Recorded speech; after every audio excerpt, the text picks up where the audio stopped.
El nivel del mar es de 104 milímetros al cubo. En el capilar, su presión de oxígeno es de 60. Hay una diferencia del alveolo al capilar, entonces pasa. Una vez que pasa el oxígeno al capilar, el transporte, de cuenta, pasa el oxígeno y necesita un medio de transporte para poder llegar a los tejidos. Ese medio de transporte se llama hemoglobina. Esa silla en donde se siente el oxígeno se llama hemoglobina y el transporte son los eritrocitos. Y se lleva el oxígeno a los tejidos y los distribuye y les da de comer. Como no se está difundiendo adecuadamente, los tejidos dicen, oye, no me está llegando mi cantidad necesaria y normal de oxígeno. ¿Qué tiene que hacer el tejido? Dilatarse. Mandar señal nerviosa hacia el corazón y ponerlo a trabajar más. Se debilita porque aumenta su consumo de energía. El trabajo externo empieza a aumentar y por eso se debilita. Y a largo plazo estas personas con insuficiencia cardíaca pulsan con fatiga. Se cansan, hasta para hablar se cansan. ¿Sí? ¿Qué más? Y bueno, el tratamiento, la verdad, aquí es prácticamente lo mismo de lo que ya habíamos hablado, pero aquí podemos agregar la reducción del retorno venoso por medio de torniquetes en brazos y piernas. Esto para que se quede, por así decirlo, un poco más tiempo estancada la sangre en las extremidades y así darle al corazón tiempo de procesar la sangre que ya viene, que es mucho retorno venoso, para que no sea tanto el trabajo del corazón y no haya un mayor desgaste del corazón. Eso del retorno venoso, doctora, se dejó de utilizar en la década de los 60 con unos grilletes, unos cinturones a los brazos y las piernas, y lo que terminaban era necrosando la extremidad y el corazón seguía recibiendo volumen. Actualmente podemos disminuir el retorno venoso por diferentes estrategias. Una de ellas es tírale agua, pierdes volumen y deja de retorno venoso. Vasodilátalo, es decir, si yo pierdo tono, si yo pierdo resistencia, si pierdo presión, te llega menos cantidad de sangre hacia el ventrículo derecho y por lo tanto el ventrículo izquierdo, y estoy bajando el retorno venoso. Lo entubas, le pones un tubo en la garganta, lo inflas de afuera hacia adentro y aumentas la presión y disminuyes el retorno venoso, dejas descansar el corazón. ¿Por qué disminuye el retorno venoso?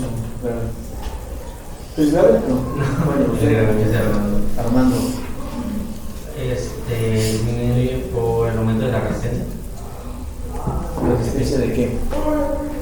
¿Por qué al momento de yo ponerme un ventilador, o sea, lo estoy inflando de afuera hacia adentro? ¿Por qué disminuye el retorno venoso al corazón?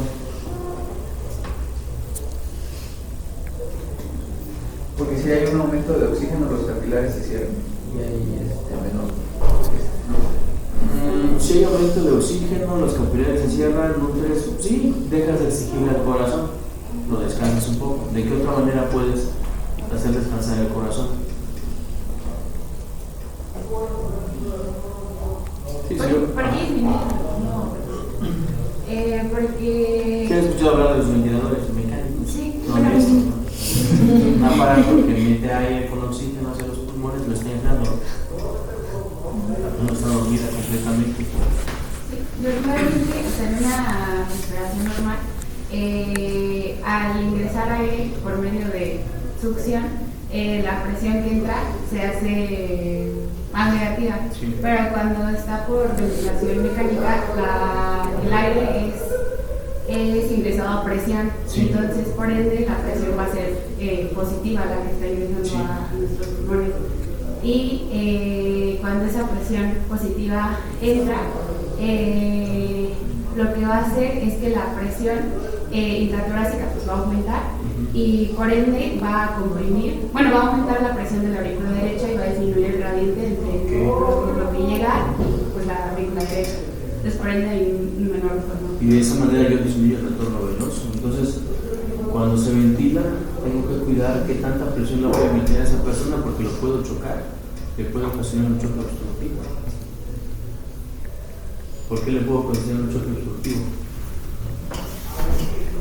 Porque si yo disminuyo tanto el retorno venoso, no va a poder llegar a las sangre suficientes en el ventrículo derecho, El ventrículo derecho le va a costar meter sangre hacia los pulmones porque hay presión allá adelante.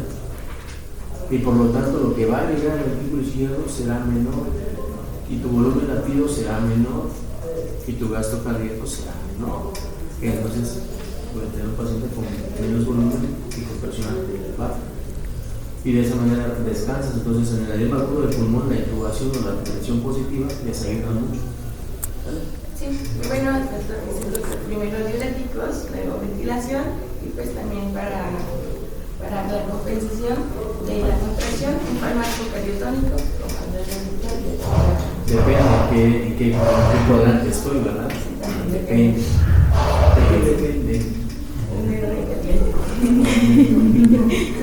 Next.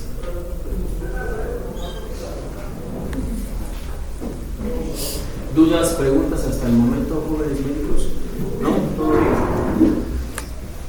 Bueno, ahora vamos a hablar de reserva cardíaca. Básicamente, este término se refiere al porcentaje máximo que el gasto cardíaco puede aumentar por encima de lo normal. El guideline nos dice que en un adulto joven va a aumentar entre un 300 a 400%, lo que se refiere que en un estado normal pues se está bombeando normalmente 5 litros por minuto. Entonces cuando utilizamos esta reserva cardíaca aumentaría a movilizar 20 litros por minuto aproximadamente. En el caso de un deportista, pues obviamente es mucho mayor y tenemos estos valores de 500 a 600%. Es importante mencionar que una persona con insuficiencia cardíaca no va a tener una reserva cardíaca adecuada porque su corazón pues ya está trabajando al máximo.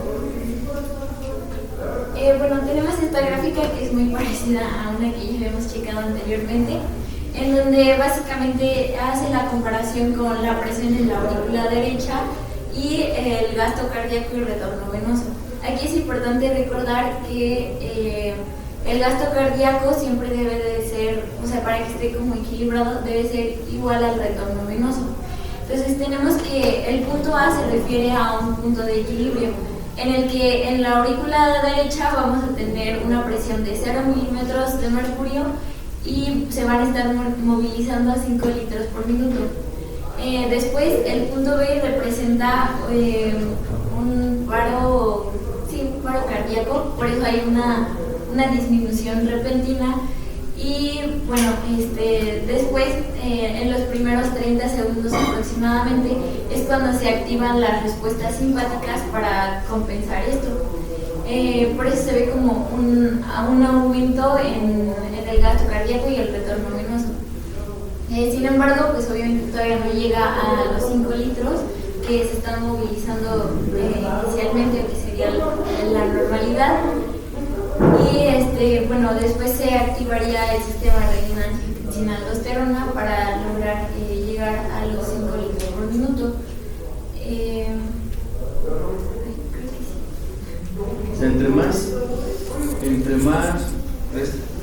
Entre más aumenta la presión, al principio tienes una presión negativa en la aurícula y el gasto cardíaco aumenta, pero entre más aumenta el gasto cardíaco, la presión de la aurícula va aumentando hacia positivo.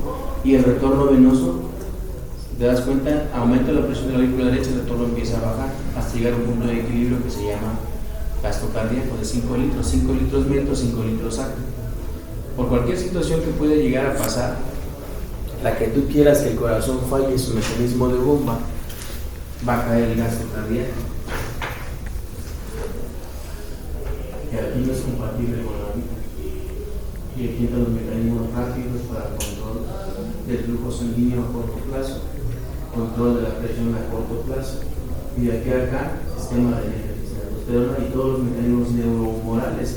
Por eso la insuficiencia cardíaca se define como una respuesta neuromoral desarrollada o desencadenada por la incapacidad del corazón para poder bombear sangre. Mientras llegue a los 5 litros estoy vivo y no me hincho.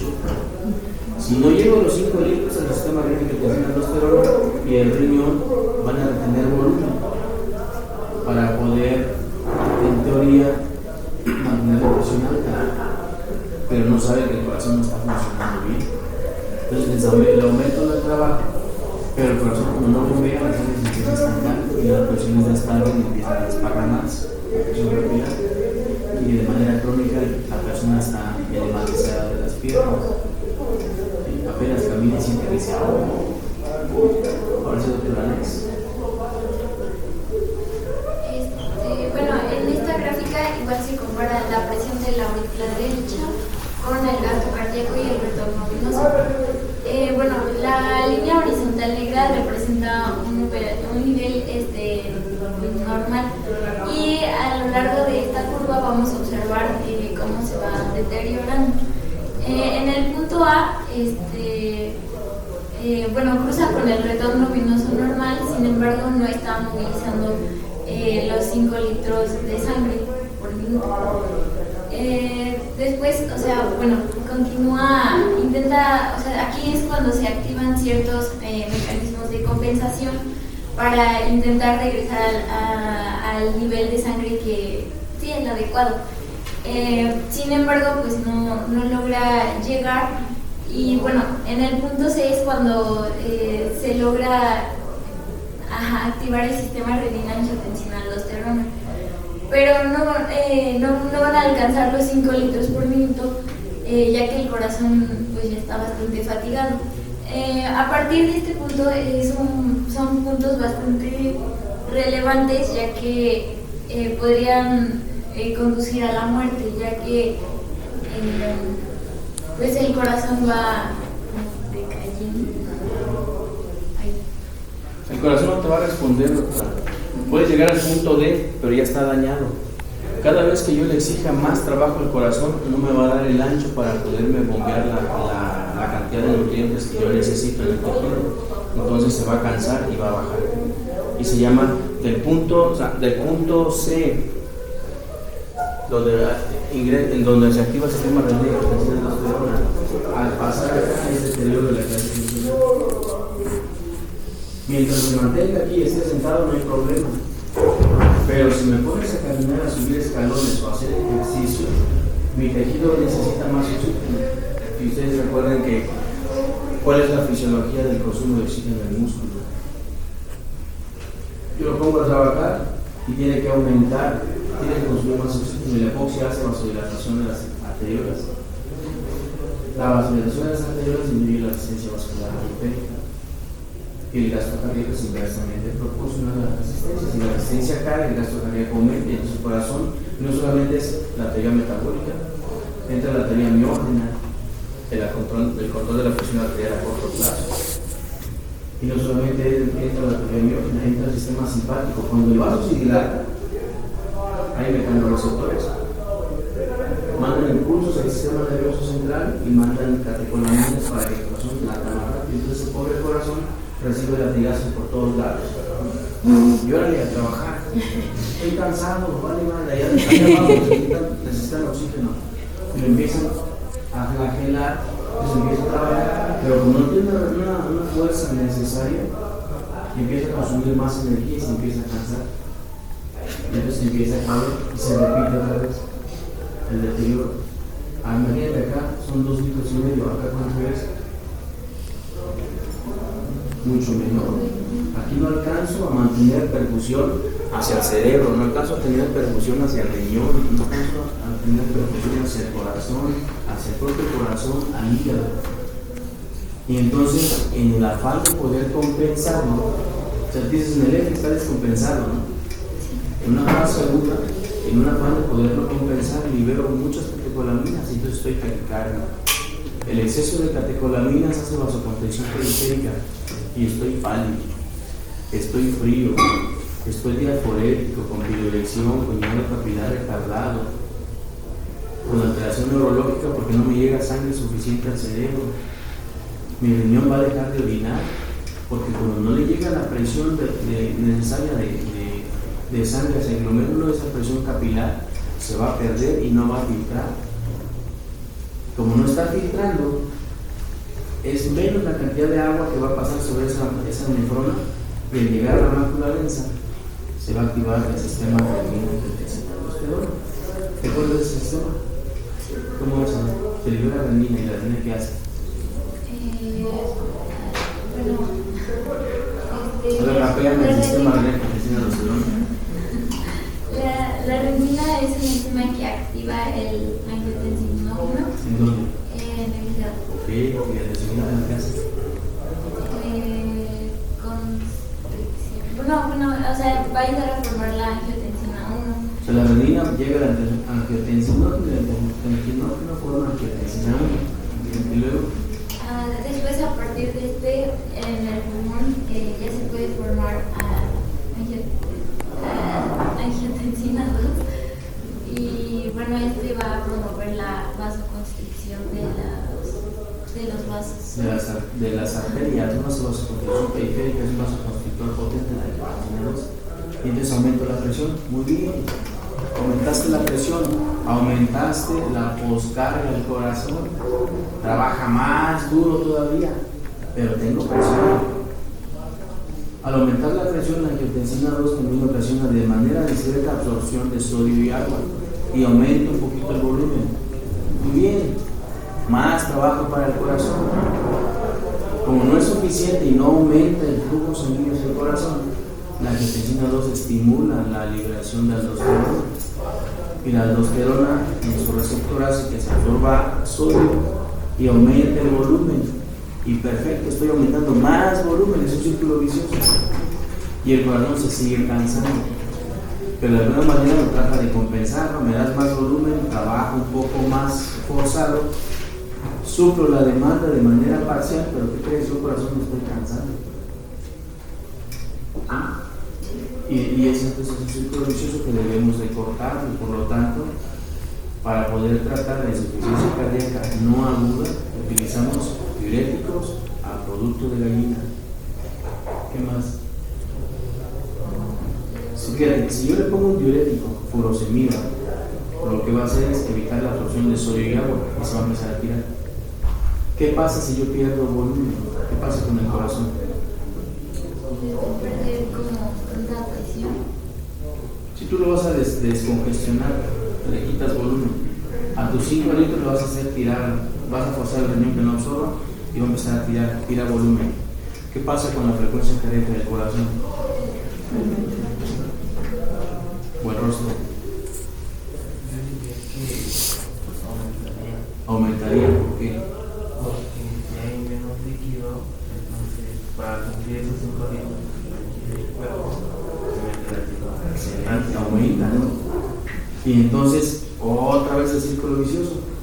Pero ¿qué pasaría si bloqueo? ¿Qué pasaría si yo pierdo volumen y aparte bloqueo? Porque pierdo volumen, aumenta la frecuencia cardíaca, el riñón lo detecta, sistema de angiotensina-aldosterona, al final absorbo agua. Pero ¿qué pasa si tiro volumen y le bloqueo el receptor de aldosterona?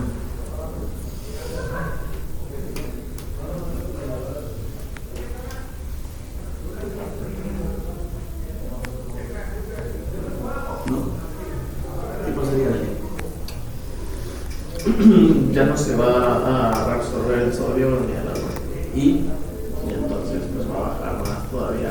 va a bajar más y evito la sobrecarga. Tengo dos enfoques donde voy a bloquear esa retención de agua. La tiro y hago que no se absorba. Entonces en la insuficiencia cardíaca crónica sin deterioro funcional utilizamos diurético de alza, que es una furosemida, y utilizamos diuréticos ahorradores de potasio, que es la espironolactona. Y si yo les disminuyo la carga del trabajo al corazón, voy a disminuir su remodelado, porque a pesar de que me estoy dilatando, me estoy haciendo fibrótico, estoy perdiendo la capacidad de regresar a ese mecanismo de Frankenstein. Y si se remodela la estructura del corazón, es un corazón grandote, mucho amor, pero poca contracción. Entonces, cuando ustedes tratan la insuficiencia cardíaca, para prever que ese paciente a largo plazo no tenga remodelación cardíaca, y está bien documentado que la espironolactona evita el remodelado cardíaco. ¿De qué otra manera voy a ayudar al corazón? Túmbale la poscarga, es decir, cuida la presión arterial, inhibe la enzima convertidora de angiotensina con un IECA. Entonces llevo un diurético de asa, un diurético ahorrador de potasio, cuido la poscarga y disminuye el consumo de oxígeno. ¿Cómo puedo disminuir el consumo de oxígeno de ese corazón? Disminuir el consumo de oxígeno. Imagínate que tú llegas y dices al corazón: oye corazón, te voy a dar un consejo para que no te canses tanto. No trabajes. Disminuir la carga de trabajo. Disminuir el volumen. ¿Cómo? Disminuir la carga de trabajo. Disminuir la carga de trabajo. Es como si tú me dijeras: amigo del doctor, se ve bien madreado, con mucho sueño, ya no trabaje tanto, se va a cansar mucho. Es lo mismo para el corazón. ¿Cómo le puedo disminuir esa carga de trabajo? Ya le iré tirando volumen, ya le quité la poscarga. ¿De qué otra manera le puedo ayudar a ese corazón para que no consuma mucho oxígeno? Porque si trabaja mucho, consume mucho oxígeno. Disminuyendo la velocidad de Con los inotrópicos negativos. Le puedes echar inotrópicos negativos, pero si tú controlas la frecuencia cardíaca, consume menos oxígeno, por eso disminuyes el consumo de oxígeno. Cuando yo disminuyo la carga de trabajo del corazón, quítale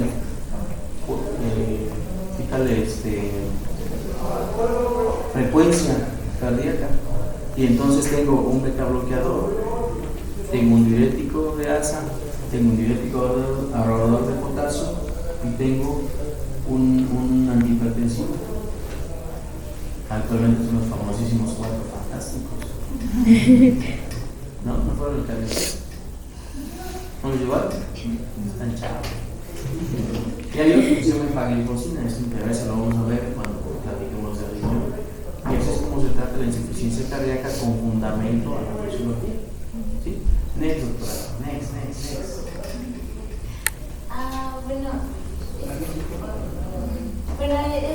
Hablan de la insuficiencia cardíaca. Con fracción de eyección tenemos el reducido y el preservado. Cuando tenemos la fracción de, rápidamente, la fracción de eyección es la cantidad de sangre que expulsa el corazón. El FERMI. Sí. ¿Cuál es el FERMI normal, doctora? Es 70 mililitros. ¿Sí? No, ese es el volumen latido. Ah, 60%, perdón. La FERMI o fracción de eyección del ventrículo izquierdo es el porcentaje del volumen L-diastólico que va a bombear ese corazón, el 60%. El 60% es 70 mililitros, que es el volumen latido. ¿Vale? En una fracción de eyección reducida, básicamente lo que está afectado es la contracción de la bomba. Lo que quiere decir que entonces, si no puede contraerse de manera adecuada, pues sí, como ya habíamos mencionado, la fracción de eyección va a estar reducida en un valor menor al 40% del 60% que sería el normal. Aquí vamos a encontrar que la estructura de nuestros ventrículos van a estar dilatados o paredes finas. Entonces, si hacemos un ultrasonido, vamos a encontrar un corazón muy grande. La causa predominante de este principalmente son los infartos, que normalmente producen isquemia. Y cuando tenemos fracción de eyección preservada, básicamente el problema está en la relajación, o sea, el corazón no termina de llenarse. Aquí la fracción de eyección va a ser normal, mayor al 50%. La estructura ventricular va a estar aquí hipertrofiada, pero las paredes van a estar como más gruesas. Las principales causas para que tengamos este tipo es hipertensión y obesidad. Aquí este video que es cuando tenemos una fracción de eyección normal. En este caso vemos cómo se contrae, y cuando está reducido, pues obviamente hay una menor contracción. Este es como de 40 a 45 y este todavía está más reducido. Arriba es del 55 a 70, fracción de eyección normal. A ver, vean la imagen superior izquierda. Es un corte, le llamamos nosotros en un eje corto. Ponemos el ultrasonido aquí, giramos y entonces vemos el corazón así. Esos son los músculos papilares. Estos son los músculos papilares. Y la contracción es de toda la pared, es esta. y su contracción es sincrónica.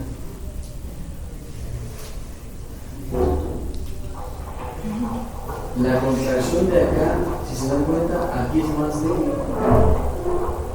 Aquí está un poco más pero tiene hipocinesia de este lado y el diámetro es un poco mayor. Luego tomamos cuando hacemos la ventana cardíaca, cuando evaluamos insuficiencia cardíaca en urgencia, hacemos otra proyección en el transductor para ver las 4 cámaras del corazón, como si lo viéramos así. Ventículo izquierdo, ventículo derecho, aurícula y aurícula. Y medimos el grosor, el diámetro del ventículo derecho entre el ventículo izquierdo. Y generalmente no debe rebasar la relación a 1. Entonces, esto aquí lo que vemos es un eje transversal y lo que ven ustedes acá son músculos papilares. Este está más dilatado y el movimiento es hipocinético.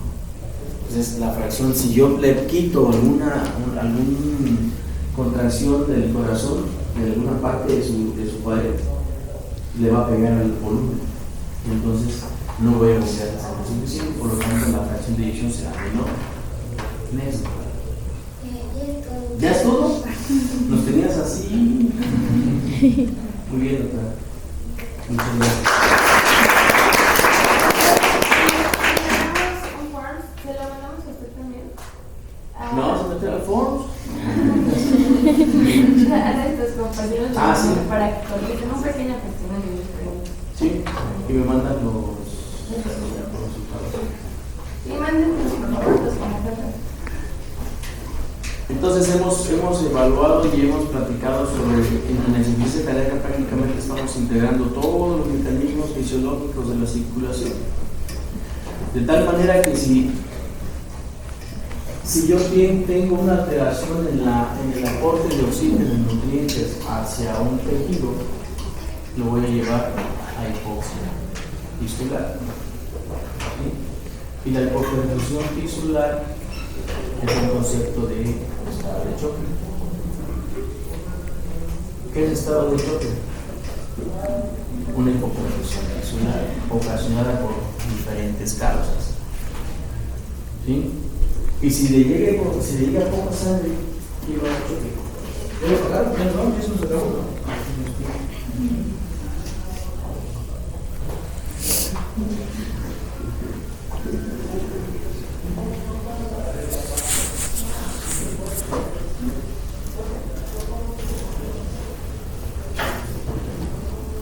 Si yo pierdo perfusión hacia el tejido, lo que voy a ocasionar es que a la célula ese flujo sanguíneo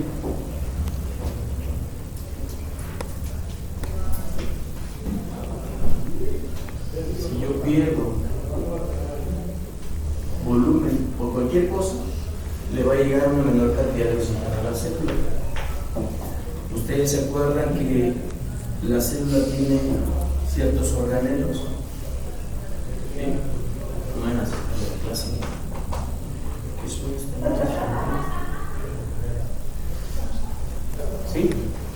Dentro de esos organelos hay uno que se llama, ¿cómo se llama? Mitocondria. Los canarios de la mina de carbón. ¿Sí? Aquí en la mitocondria, es una lata la mitocondria. Aquí en la mitocondria se lleva a cabo la respiración celular, ¿cierto o falso? No sé. Para que la mitocondria respire necesita oxígeno y ese oxígeno va a pasar a la vía del ciclo del ácido tricarboxílico a través de la ACOA y va a entrar y va a generar todos los sistemas de bioquímica, moléculas ATP, va a evacuar o va a defecar CO2, ¿sí? Pero el problema es que si yo le bajo a la oxígeno a la célula, va a ocasionar una alteración acá. Y entonces la célula va a respirar de manera anaeróbica, con 1 milímetro de mercurio que le baje.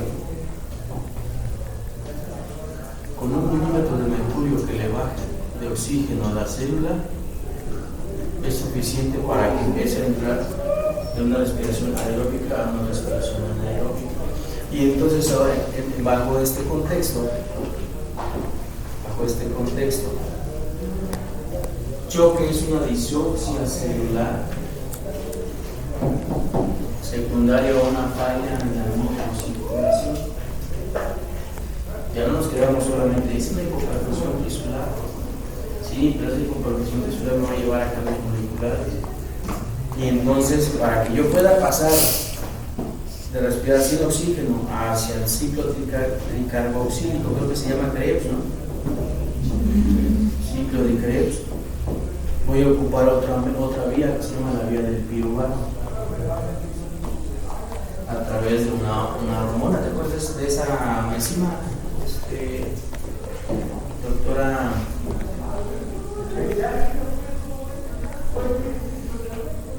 Andrea, ¿no? ¿Te acuerdas? Ok.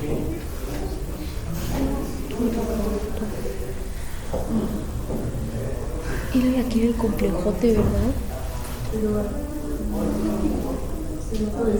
Ah, sí. ¿No? Tenemos que hablar de nuestra cosita. Si yo no detengo esto, se va a morir. ¿Sí? ¿Qué me puede llevar a la hipoperfusión tisular? 4 cosas específicas. Puede ser un problema en la bomba, puede ser un problema en las resistencias vasculares periféricas totales, puede ser un problema en el volumen, o puede ser un problema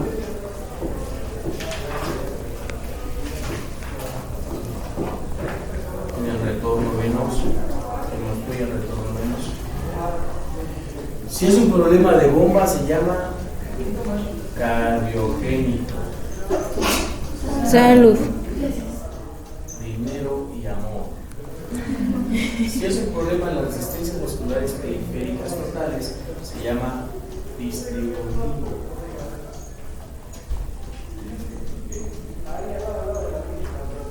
Si es en el volumen, se llama hipovolémico. Y si es en el retorno venoso, obstructivo. Cuando faltan 5 me dicen, creo que se me vaya a mi doctor. ¿Sí? Entonces yo tengo 4 maneras de hacer que el flujo sanguíneo no le llegue adecuadamente a la sangre, no le llegue adecuadamente a la célula, y por lo tanto esa mitocondria empieza a tirarse al suelo, a hacer berrinche y a llorar por 1 milímetro de oxígeno que le haga falta. ¿Sí? Por un defecto en la bomba, se llama, si es así, se llama cardiogénico. Por un defecto en el retorno, en la resistencia vascular periférica, se llama distributivo. Por pérdida de volumen, que se llama hipovolémico. O por una corrupción del retorno venoso, que se llama obstructivo. ¿Sí? De todos estos, ¿cuáles creen que sea el más frecuente? Hipovolémico. Excelente. Muy bien. Hipovolémico. Grave. Cardiogénico. Ah, qué bueno, ya nos cambiaste. México ocupa el 5º lugar de muertes por cardiopatía. Cardiogénico. Hipovolémico. Alonso. Alonso.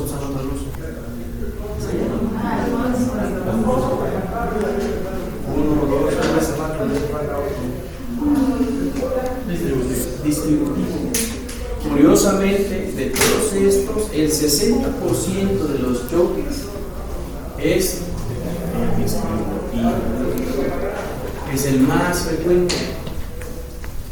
Luego lo sigue el hipovolémico, 16, luego lo sigue el cardiogénico y luego los obstructivos.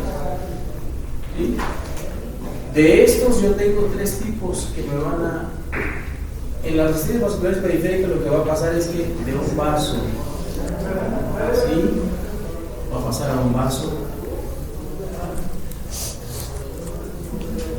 pasó? Estoy contando los tres que pueden ser distributivos. En el distributivo van de un vaso normal, si yo pierdo resistencias, a un vaso grandote. ¿Sí? Aquí la resistencia vascular periférica va a estar disminuida. Las unidades PRU van a estar menores a 1. Unidades periféricas se ponen en su texto. Dicen, la resistencia periférica se mide en unidades PRU. Pero acá nos dieron una aportación importante. Nosotros medimos en días, que va de 1200, de 800 a 1200 días, ¿no? Entonces, el distributivo tengo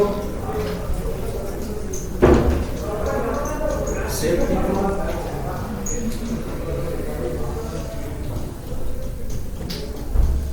neurogénico y anafiláctico.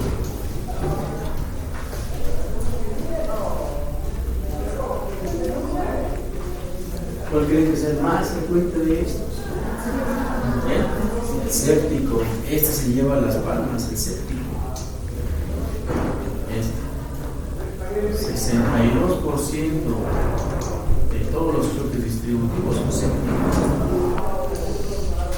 Pierdo resistencia, pierdo todo. ¿Sí? Ahora bien, ¿hasta aquí vamos bien? ¿Cuál tipo de choque ponemos? ¿Qué es el concepto de choque? Es una hipertensión celular o es una absorción, desequilibrio de la oxígeno secundario o disminución. Todos estos me van a dividir el flujo. Cuando la mitocondria empieza a llegar de poco oxígeno, el tejido lo identifica. Primero, si partimos de acá, si la mitocondria utiliza la vía del piruvato para pasar hacia el coenzima A través de lo que es LDH, ¿no? Lactato de hidrogenasa. ¿Eh? Lactato de hidrogenasa, ¿verdad? Dice, bueno, voy a convertir ácido pirúvico o piruvato para pasarlo a acetilcoenzima A, pero tengo un defecto. Tengo algo sale de acá como producto de desecho, se llama ácido láctico o lactato. Y entonces, en la ruta, desde que yo pierdo volumen hasta que me voy a morir, ¿cuál creen que sea la primera manifestación bioquímica más temprana en mi cuerpo? Incremento de lactato. Lactato, excelente. Hiperlactatemia. Muy bien. Sale. Como yo ya formé más lactato, el lactato conlleva formación de hidrogeniones.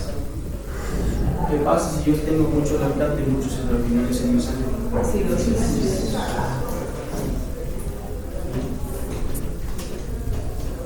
Acidemia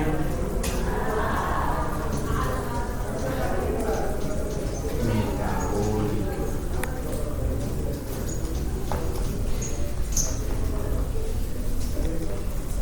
Bueno, lo que me está metiendo un poquito en bioquímica para después hablar ya de partir grandota. Necesito partir desde aquí. Ya me produce lactato, acidemia metabólica. Sigo teniendo hipoperfusión tisular por cualquiera de estas causas. Sigo respirando sin oxígeno. Sigo produciendo lactato, sigo produciendo hidrogeniones, tengo acidosis metabólica. ¿Qué pasa con mis bases? Yo tengo motivadores, tengo órganos motivadores, que son pulmones, riñón y huesos, y tengo sustancias motivadoras. Una de ellas son las bases del bicarbonato. ¿Qué pasa con estas bases? Van a disminuir porque me las voy a gastar más porque tengo muchos hidrogeniones. Van a empezar a disminuir y yo tengo algo que se llama déficit de base mayor a menos 2 milímetros. Fíjense, tengo hiperlactatemia, tengo acidosis metabólica, tengo déficit de base amplio. ¿Qué le hace el hidrogenión a la circulación o a la microcirculación o a la circulación en general? ¿Qué le hacen los hidrogeniones? El vasodilata, excelente. Si hay vasodilatación, ¿qué pasa con el flujo, con el corazón? ¿Qué pasa con las resistencias? Disminuyen. Pero como tengo todavía y me defiendo, ¿cuál es el mecanismo contrarregulador para que yo identifico corazón? Cerebro dice ahí abajo, hay vasodilatación, algo está pasando. ¿Qué tiene que ser el corazón? Taquicardia. ¿Cuál es el signo más temprano del estado de choque, jóvenes? Taquicardia. Muy bien. Muy bien. Y la taquicardia, ¿quién me la va a generar? ¿Quién me va a hacer que el corazón lata rápido? Sistema nervioso simpático, adrenalina y noradrenalina. ¿Qué le hace la adrenalina y la noradrenalina a mi corazón? Aumenta la frecuencia cardíaca. ¿Qué le hace a mi circulación? Vasoconstricción. ¿Para qué? Para que mantenga presión de llenado y para que mantenga resistencia y mantenga presión. ¿Qué le hace a la piel? Si yo tengo vasoconstricción, ¿qué le hace a la piel? La hace fría porque deja de mandar sangre a esos. Lo que pasa en el estado de choque es todo mi flujo sanguíneo lo voy a dirigir hacia lo que me va a mantener vivo: cerebro, corazón y riñón. Lo demás no sirve, lo demás no lo necesito. O sea, sí me sirve, pero para vivir no lo necesito. Entonces todo el flujo sanguíneo lo que hace el sistema simpático es redistribuirlo y mandarlo hacia los órganos vitales. Entonces, si yo tengo vasoconstricción periférica importante, ¿cómo va a estar mi piel? Fría, muy bien. Piel fría.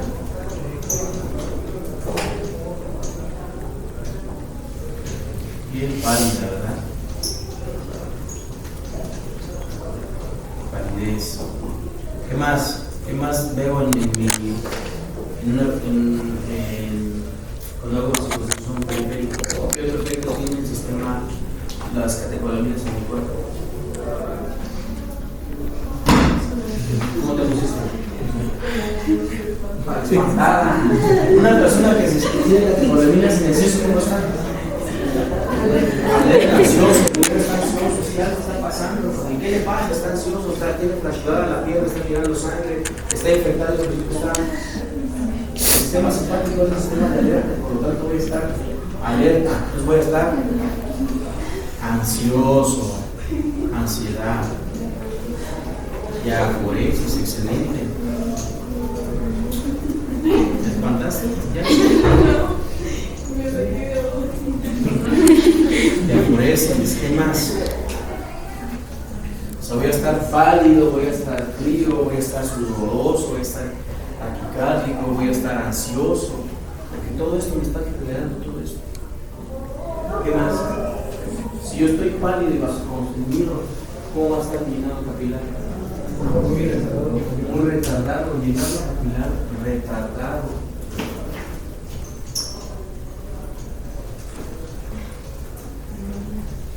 Mayor a 2 segundos. ¿Sí?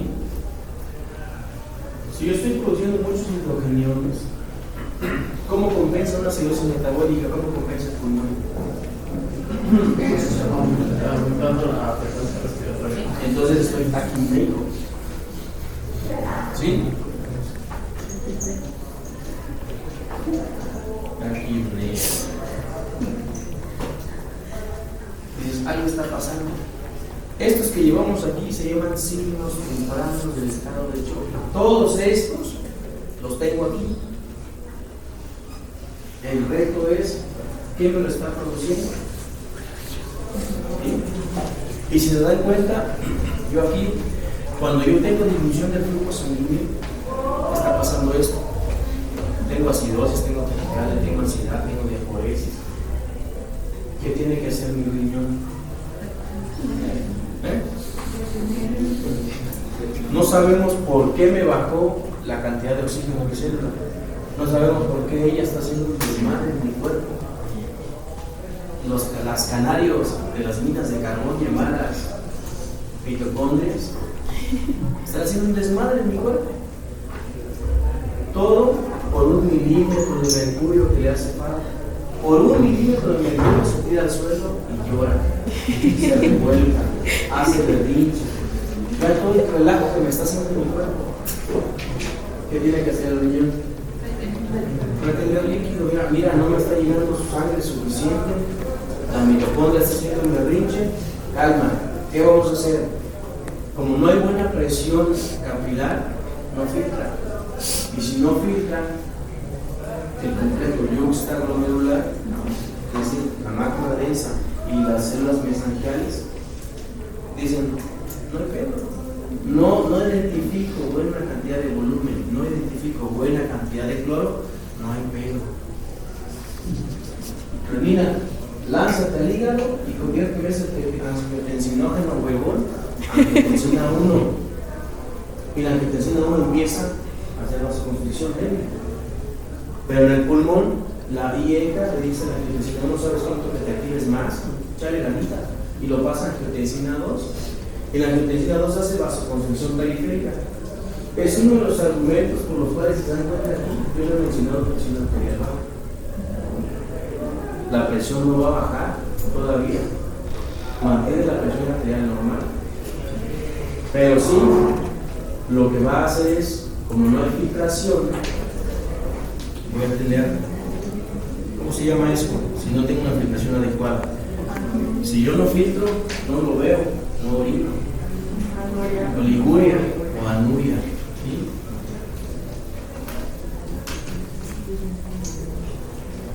¿Sí? ¿Hasta aquí vamos bien? Si se dan cuenta, yo tengo aquí 3 órganos que estoy identificando a simple vista.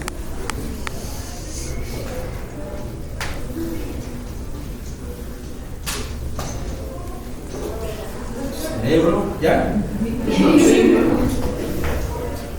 Final de agua para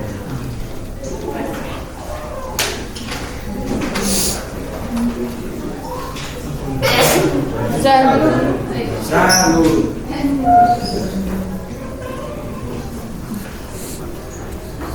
Unas ventanas técnicas del estado de choque. ¿Continuamos mañana? Gracias, doctor.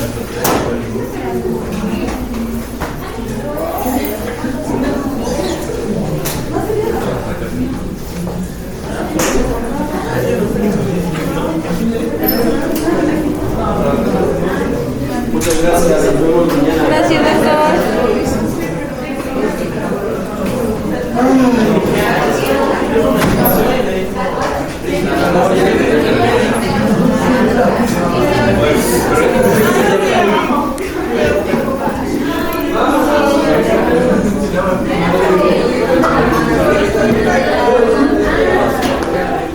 Gracias.